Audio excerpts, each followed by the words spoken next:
ايوه، انا اللي بنشف السبانخ او الملوخيه او اي خضره فيها ميه بنشفها في الغساله. ما تستغربيش. نزلت السوق لقيت السبانخ زي ما انتوا شايفين كده فريش وطازه جدا، وهو ده موسمها. وكمان لقيت شويه كزبره كده حلوين، فقلت يلا بينا هو ده وقتهم. تابعي معايا الفيديو. انا اسمي حنان، والرهان معايا دايما كسبان. اول حاجه هبدا ان انا انضف الكزبره، وعايزه اقولك ان انا بنضف الكزبره تقريبا عود عود يعني.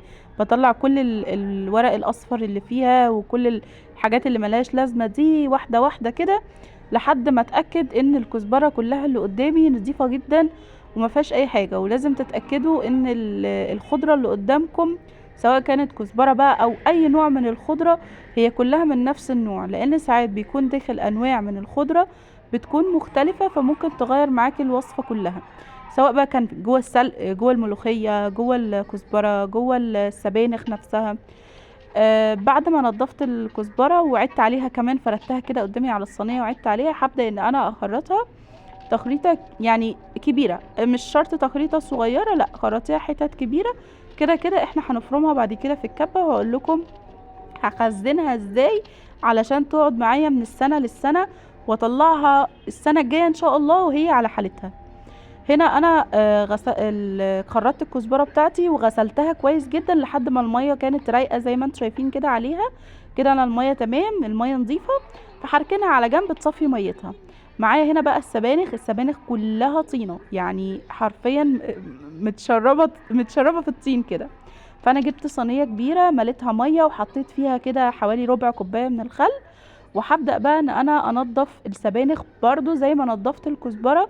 بصي الطينة اللي جوه السبانخ، ما تستعجليش على التنظيف وتنضفي كده وخلاص. لا، فري الحاجة ورقة ورقة. بصي فيها كويس علشان ما يكونش فيها اي حشرات او زي ما قلتلك اي ورق من خضار تاني، او النجيلة مثلا اللي بتبقى موجودة في الارض دي، بيلموا الزرع كله مع بعضه. فنضفي الخضار بتاعك كويس، ولو في اي ورقه صفراء او ورقه مثلا متقرقضه او اي كده طبعا ما بنستخدمهاش. هنضف السبانخ زي ما انتم شايفين بالطريقه دي. بصوا الميه بقى اللي نزلت دي كده تعتبر غسله كده بدائيه، يعني اللي هي بالميه بالخل. دي الغسله البدائيه بتاعتنا. هاخدها بقى في الحوض، وهبدأ ان انا اغسلها كويس جدا لحد ما تنزل كل الطينة اللي فيها. انا تقريبا هغسلها مثلا ممكن 3 او 4 مرات واكتر كمان. يعني دي اول غسلة. بصوا كمية الطين اللي نازلة في الصينية. ودي كده كانت الغسلة التانية، يعني غسلت الغسلة الاولانية وصفيتها، وهغسل الغسلة التانية، ودي كانت المرة التانية.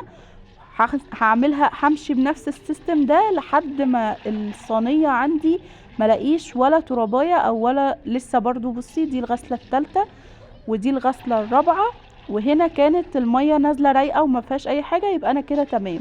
عايزه اقول لك ان انا برضو شطفتها شطفه كمان تاكيديه في الاخر. وهنا بسم الله ما شاء الله اللهم بارك، شايفين منظر السبانخ عامل ازاي؟ شكلها تحفه يعني، بعد ما اتنضفت وكل الطين طلع منها بقى شكلها جميل جدا. اللهم بارك يعني. هبدأ بقى ان انا اخرطها، ودي بقى التخريطة بتاعتنا بتكون اصغر حاجة على قد ما نقدر، يعني عشان تبقى طعمها كويس. فبقطعها تقطيع صغير. بعد ما اقطع السبانخ طبعا برضو هي لسه مبلولة، هي ما كانتش اتصفت تصفية كاملة. فالتصفية بقى اللي بتأكد معايا ان الخضار بتاعي سواء كانت سبانخ او ملوخية بعملها بنفس السيستم ده. انا عندي الشبكة دي كنت شارياها، هي مخصصة للشربات يعني، بس انا ما استخدمتهاش في الشربات، فانا خصصتها للخضار. طبعا ما نعملش الحركه دي غير لما نكون متاكدين ان الغساله بتاعتنا يعني نظيفه متنشفه كويس، وانتي على طول بتعقميها. فالحركه دي ما تتعملش غير لو الغساله بتاعتك انتي متاكده من الغساله اللي عندك. بصوا شايفين اللهم بارك، بعد ما طلعت من الغساله ما فيهاش ولا نقطه ميه. وده افضل حاجه. ما ينفعش تشيلي خضار ورقي بالذات. ما ينفعش تشيلي خضار سواء كان ملوخيه او سبانخ او خضره او اي حاجه، ما ينفعش تشيليها في الفريزر وتفرزيها وهي فيها ميه. طبعا الميه هتبوظ الخضار على مدار الوقت حتى لو كان في الفريزر، ومش هيطلع معاكي احسن نتيجة. وهنا انا كنت عبيت الكيلو وقسمته على 4 اكياس، وبدأت بقى في الكزبرة. هوريكم دلوقتي الكزبرة هعملها ازاي. انا الكزبرة هنا كانت اتصفت معايا، فبدأت ان انا احطها في الكبة حبة بحبة كده علشان افرمها. يعني بتتفرم وبتلاقيها كشت، فبناخد حبة كمان على نفس اللي موجودين لحد تقريبا ما خلصت نص الكمية في اول ضربة في الكبة. هخلص الكمية كلها، وبعد ما خلصت هتبقى بالمنظر اللي قدامكم ده، ان كلها مفرومة فرم ناعم جدا. في نفس مكان الكبة مكان الكزبرة عادي هحط قطعتين من الفلفل الاحمر، وده اختياري، انا ما بحبش الحاجة تكون حراقة قوي. فعايزه اقول لكم ان القطعتين دول ممكن هيعملوا معايا 4 طبخات. يعني انا بالنسبه لي القطعه الصغيره دي بالنسبه لي حلوه قوي كطبخ يعني. فانا بفرز الفلفل كمان زي ما انتم شايفينه كده قطع، عشان ابقى متحكمه في القطعه اللي بحطها في الاكله بتاعتي. يعني لو عامله اكله مثلا طبخه كبيره فاحط حته فلفل، حتتين على قد ما انا شايفه قدامي، ما بعرفش اعاير بالفلفل وهو مفروم. وهنا كنت حطيت الثوم المفروم، طبعا حطيت كميه كبيره لان انا هنا هقسمها مش لطبخه واحده زي ما قلت لكم. انا ممكن اقسمهم ل3 أو 4 طبخات، انا هنا هقسمهم على 4 اكياس.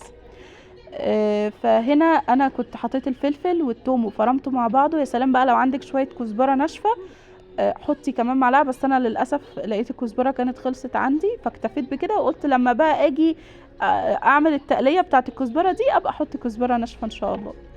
التوم بتاعي كان عليه ملح وسكر، هو كده كده اوريدي متفرز.